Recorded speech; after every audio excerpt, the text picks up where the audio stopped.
did, because you see, that was 1950, so it was not long after the war. And I remember coming home one day from school where I had found a, what do you call that in English?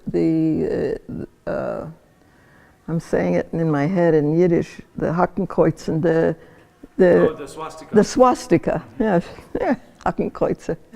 Yeah. So I found something like that on the street, and I had asked, showed it to my mother.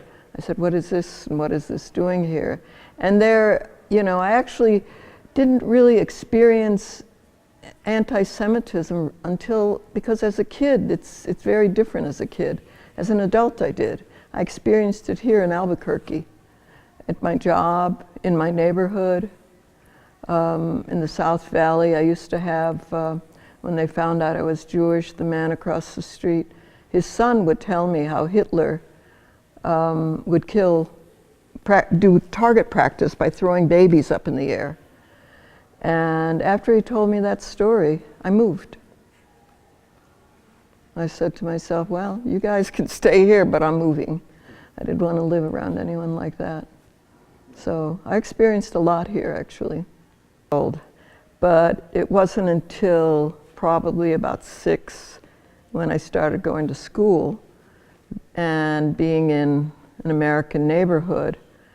It felt very foreign. It felt like everybody, and then I had to learn another language because my first language was German and Yiddish.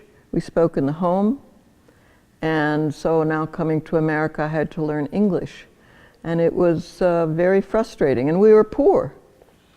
We lived in the ghetto of St. Louis, Missouri, and I'd never seen a black person before, never seen tall buildings before, so it was all a big adjustment for a small child. My story, very different than those that went through the Holocaust. I consider my story collateral damage of the Holocaust.